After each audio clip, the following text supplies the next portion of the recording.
को लिए चलते हैं। अरविंद केजरीवाल ने एक प्रेस कॉन्फ्रेंस की, देखिए क्या कह रहे हैं। वकील हायर करना चाहिए, इसलिए आपका आदेश इलीगल है, मैं आपके आदेश को नहीं मानती। ऐसे सरकार कैसे चलाएंगे?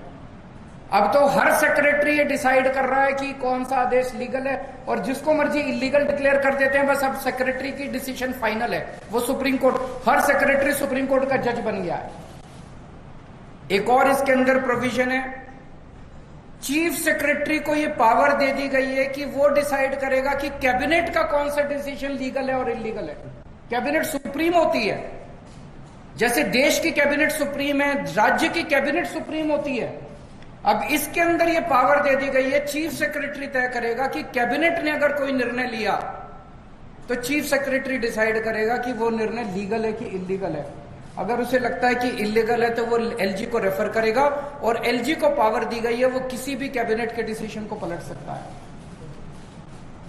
आज तक भारत के इतिहास में, दुनिया के इतिहास में ऐसा कभी नहीं हुआ कि ब्यूरोक्रेसी को मंत्री के ऊपर सेक्रेटरी को बिठा दिया और कैबिनेट के ऊपर चीफ सेक्रेटरी को बिठा दिया। ये आज तक कभी नहीं हुआ। एक और इसके अंदर प्रोविजन है कि दिल्ली सरकार में जितने कमीशंस हैं, जितनी अथॉरिटीज हैं, स्टैट्यूटरी अथॉरिटीज हैं, जितनी बोर्ड्स हैं, उन सब का गठन अब केंद्र सरकार करेगी। तो दिल्ली जल बोर्ड का गठन अब केंद्र सरकार करेगी, तो वही चलाएंगे फिर वाटर सेक्टर।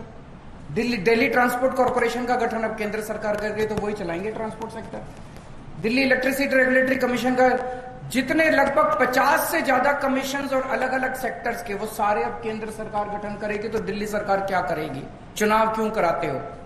तो ये बहुत ही खतरनाक अध्यादेश है। इसका जितना हम इसमें पढ़ रहे हैं, जितना इसके अंदर जा रहे हैं, उतना ये लग रहा है कि ये बहुत ही गलत नीयत के साथ बनाया गया है। भारतीय जनता पार्टी को दिल्ली की जनता ने कई बार हराया है, बार बार हराया है, और इतनी बुरी तरह से हराया है।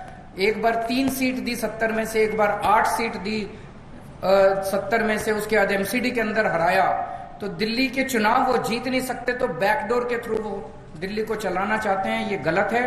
जितनी भी पार्टियों ने सपोर्ट किया हमें, हम उन सब के शुक्रगुजार हैं। मुझे उम्मीद है कि सुप्रीम कोर्ट के अंदर भी हमें न्याय मिलेगा, और राज्यसभा के अंदर भी जब ये बिल आएगा तो इस बिल को हराया जाएगा। Thank you so much.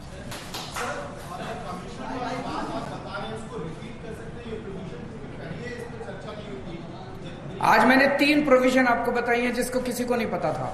इसको जितना हम पढ़ रहे हैं उतना पता चल रहा है कि इसके अंदर रीडिंग बिटवीन द लाइन, जितने दिल्ली सरकार में commissions, boards, statutory authorities and